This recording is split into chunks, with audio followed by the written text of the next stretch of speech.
Has it gotten your attention that some of these mock drafts have the cornerbacks going to the Niners at 11? Because the question is like, is this just people?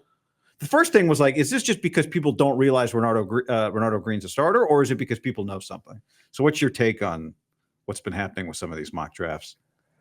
Yeah, I definitely noticed it, and I saw it several times, and I thought, is this one of those things like the Mike McGlinchey thing, right? So if you go back, what is that, like 2018 draft, I believe, I was all in on the 49ers taking Minka Fitzpatrick.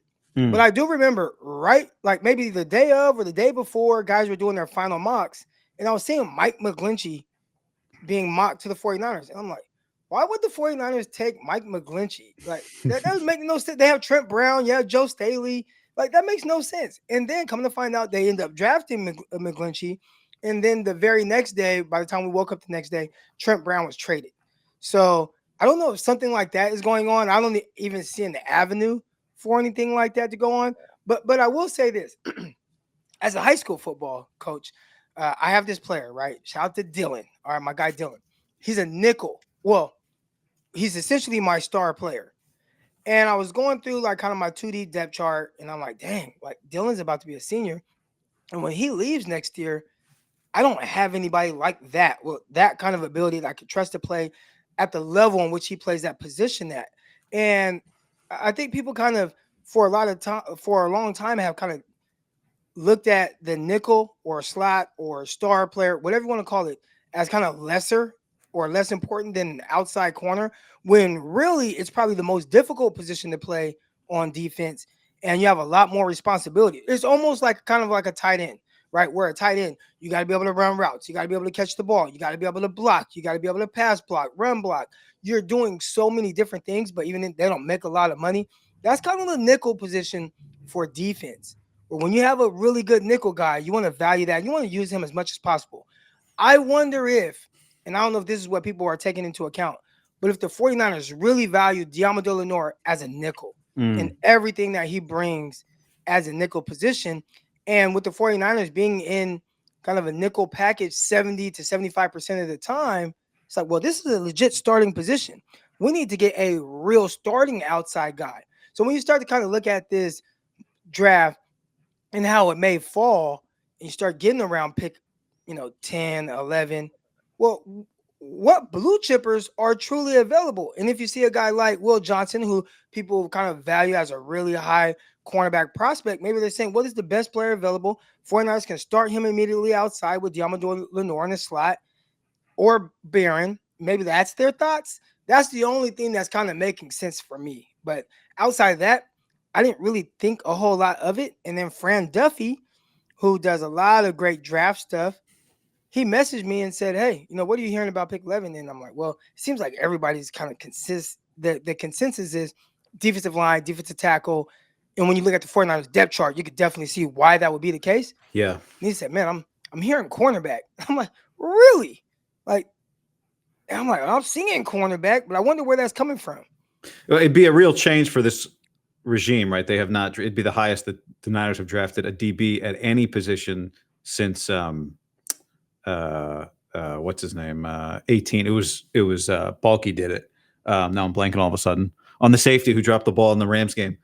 Uh, Uh, Jaquiski Tart. yeah, Kwaski Tart. But are these guys? I got so many follow-ups for you. Wait, are Will Johnson and Jade Barron? Are they blue chippers? Because everyone's like, God, if this is Patrick Surtain, it's like, yeah, great. If you told me it was Patrick Surtain, then cool.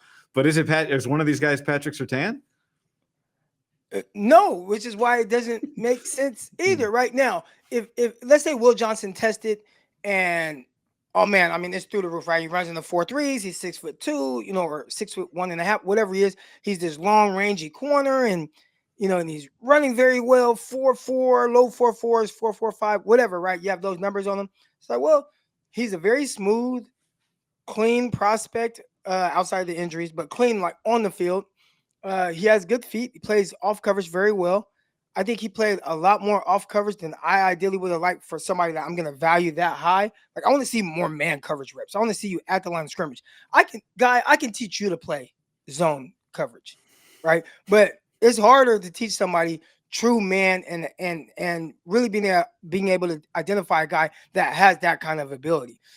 So you're not seeing those things consistently from Will. Same with Barron as well. I think Peacock noted on Locked On 49ers, Barron out of like his 1,000 snaps that he's played or something, he had like 150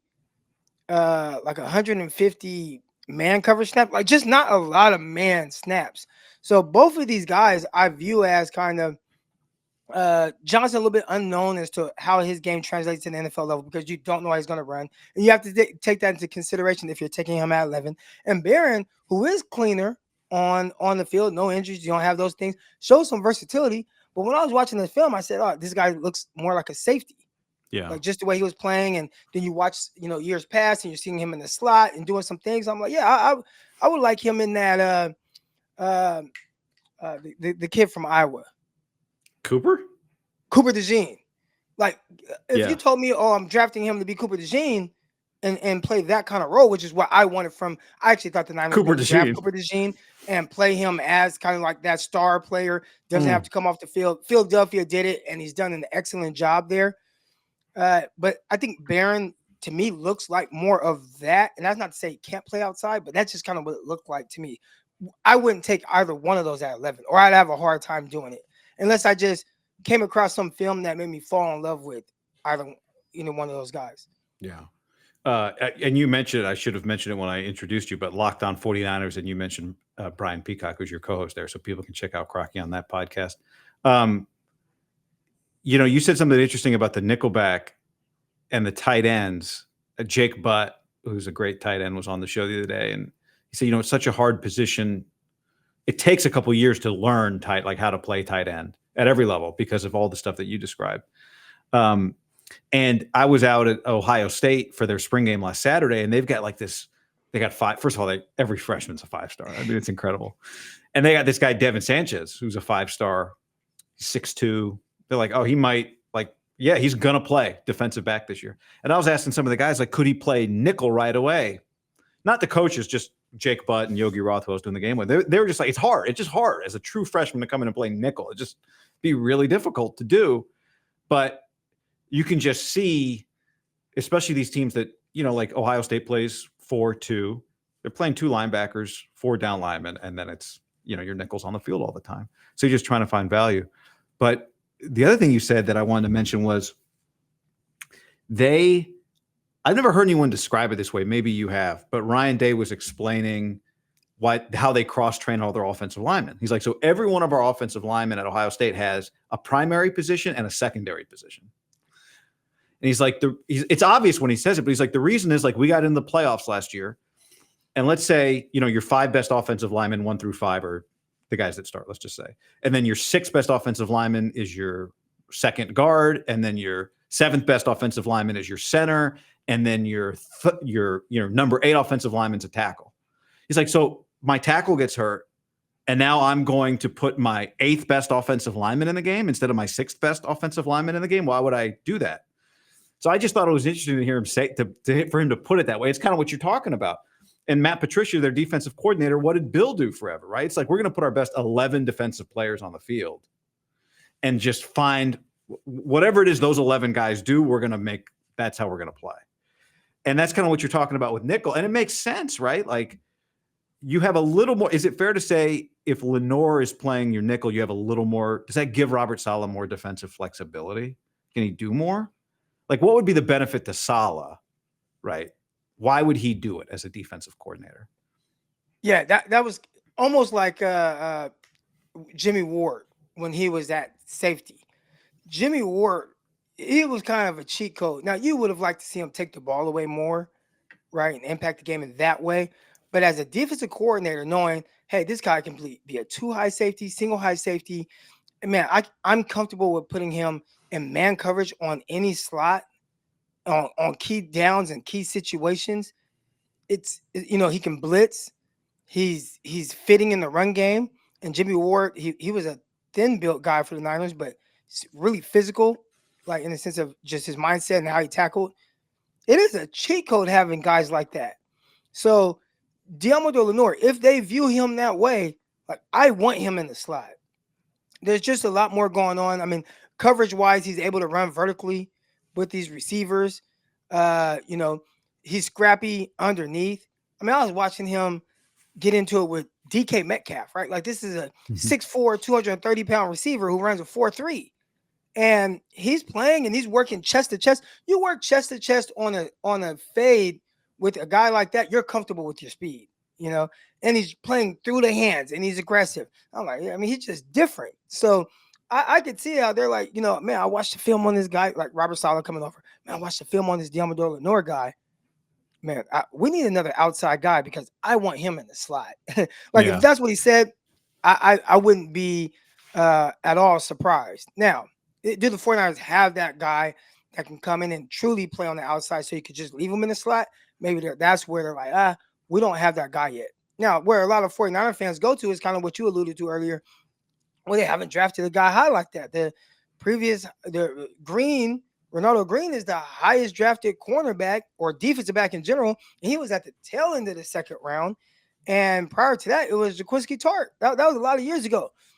I would say a lot of, drafting a cornerback, not saying it's a luxury pick, but there's a lot of right time, right place with that. And I always challenge listeners, like, go back and look at these 49er teams and think of a time where they were in a position where they just had the ability to just say, oh, we're going to draft a corner right here. And was that guy there? And I would say it's kind of hard to find a guy that you would prioritize that high and not have like the need of an offensive lineman or a defensive lineman that you would prioritize more. Yeah, I guess my other counter to the idea of doing it would be like, if you've got an outside corner you like, and you've got a nickel you like, we don't need, like, nobody's got 3 corners they like. Like, no, get a defensive tackle and stop the run. There's not a team in the league that has 3 that you're like, oh, once we get our corner set, it is over. It's like, it doesn't work like that.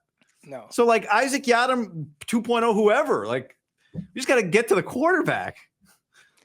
And that's the part I agree with, especially when you look at the 49ers depth chart. We've been talking about the draft and all that, so I've kind of been lost. There was some free agency. You see what guys do.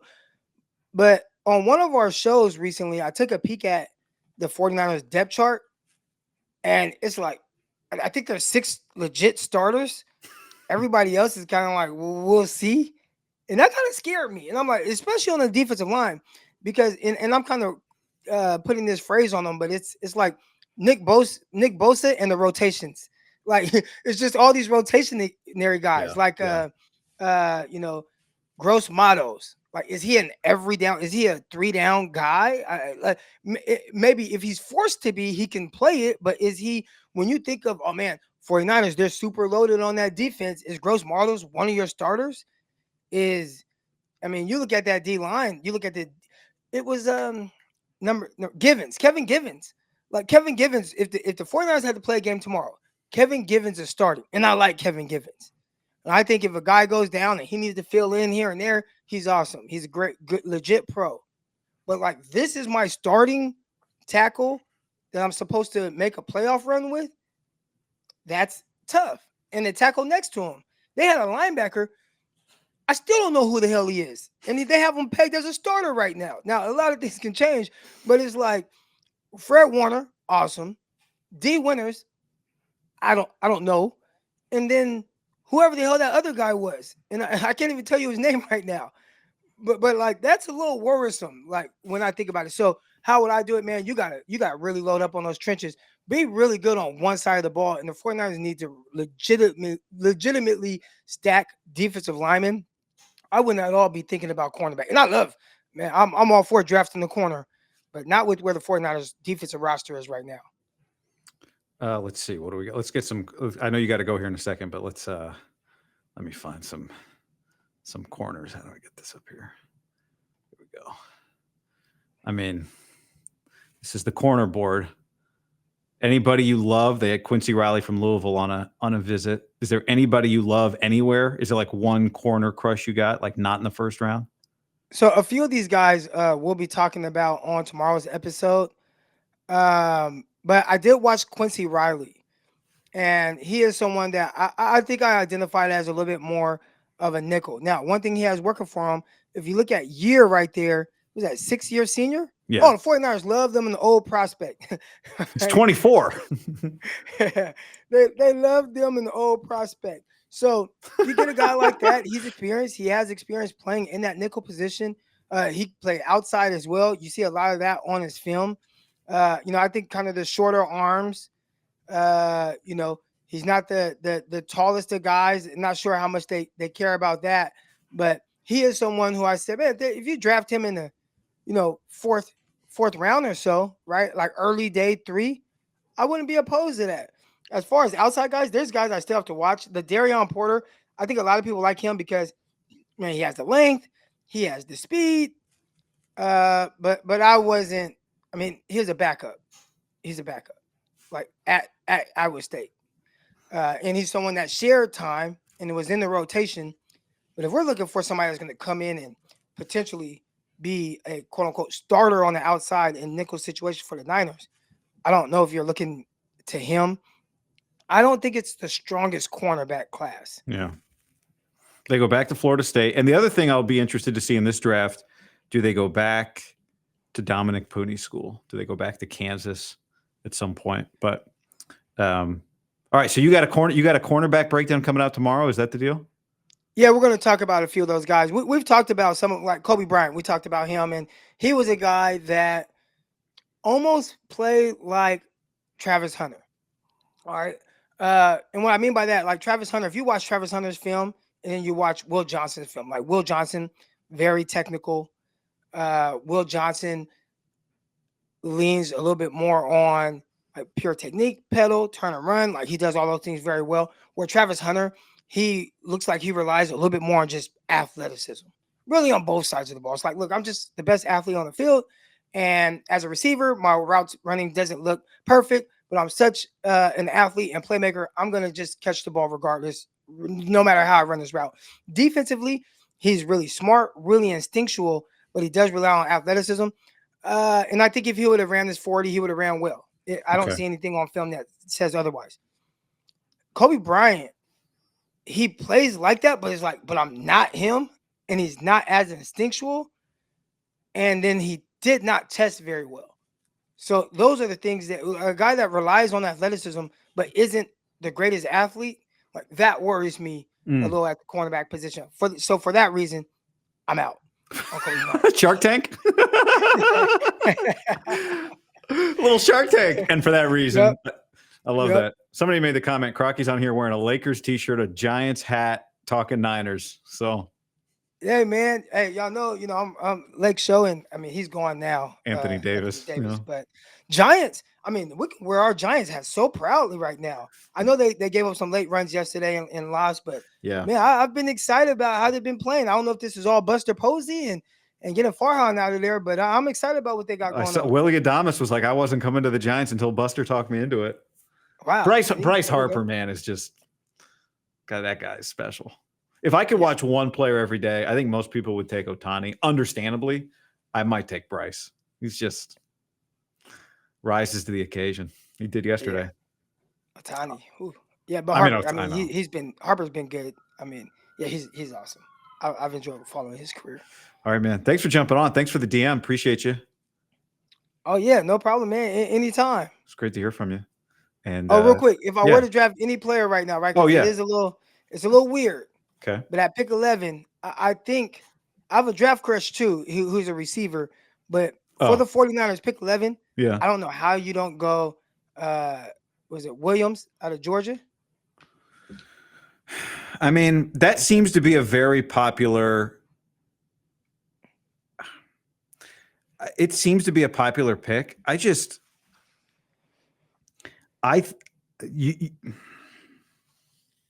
don't know, man. So I think that's the response for a lot of guys that will be at 11. Really? In a perfect world, I would take Simmons. Oh, I love Simmons. That's probably, out of all the film I watched, that's my favorite prospect. Unfortunately, he's coming back from this injury that hasn't been very nice to the 49ers. I know. In their past, dealing with that. But if you injury aside, it would be a no-brainer. I'm even almost tempted to draft him regardless of the injury because, well, how often are the 49ers going to be in a position to draft a prospect like him? So it's like, well, do you just take a swing? Because the film is so good. And he was moving around at the pro day. People weren't expecting that. And he's doing some of the drills. I'm like, man, like, I want to know how the 49ers feel, their medical staff. But I know. If I had it my way, I would draft him. But Michael Williams seems to be kind of that next guy because the 49ers just hurting so much up front. I think he gives the 49ers some of the things they're definitely missing from not having guys like Charles Omenihu or Arden Key, who did a really good job being able to play outside, slide inside. And so Michael Williams, I think he can give you that. Chad, who's apparently an insider, also in the chat. I don't usually go to the chat for reports, but Chad says, my guy in the building says Michael at 11. So there you go. I would not be upset at that. The Simmons thing is really interesting. So you like him as well? Like, did you watch his film? Yeah. I just think, like, to your point, he's not there at 11 if he's not hurt. But can you really afford to draft? Can you really afford to draft a hurt guy? You just have to know that he's going to be healthy, and there's just no way to really know that. But he's visiting today. They're talking to him today. Who Simmons is visiting the 49ers? That's what did I get fake Schefter? I think it's real Schefter. It's real Schefter said that. Oh, wow. Let's go. I'm not mad at that at all. They're going to do their due diligence and then check those medicals, get their people looking at them. Yeah. I don't think I got fake Schefter. Here, double check this. That's ADAMSCHEFTER. That's real Adam Schefter right there, right? That's him. 443,000 views. That's 4 a.m. Yep. So there you go. I did. I was listening to your old co-host, John Middlecoff. Yeah. And he talked about how some teams may bring in a prospect just to get a feel for their teammate. So now the teammate is Barron. Oh. But wait, no, I'm excuse. No, Ohio State. No, I'm tripping. Ohio State, Texas. My bad. The teammate is not Barron. Who else would they like? Emeka Ibuka, Disco receiver. Maybe Ibuka. Nobody's talking about him, but Tyleik Williams. I mean, maybe they want to talk defensive tackle. I really like Tyleik Williams. You're talking about late second, third round.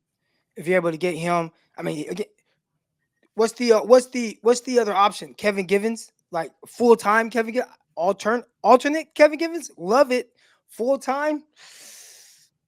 I don't know, but Tyleik Williams, give me somebody that's maybe they want to talk about Donovan. The best run stopper in this draft, or one of them. He's really high up there. Maybe they want to talk Donovan Jackson, guard. Ohio State. Or maybe they just want to talk Simmons and make Eric Crocker happy. Bro, Ohio State had their left tackle get hurt. Their center won the Remington, got hurt after 7 games, and they still won the national championship. And I mean, did you see the play? And it was because Donovan Jackson moved from guard to tackle and went and guarded Abdul Carter. Yeah, that's crazy. Chip Kelly was cooking. Chip Kelly was cooking all postseason, and that's a guy I think people they want to hate Chip Kelly, and maybe he's just good for college, and we'll see how he does with the Raiders. But he was cooking in the post. I mean, just cooking in college this past season. I know. All right. You're welcome to stay as long as you want, but I know you had to go at 1:15, so thank you. Oh, yeah. All right, man. Hey, thanks for having me on. Appreciate it, Eric.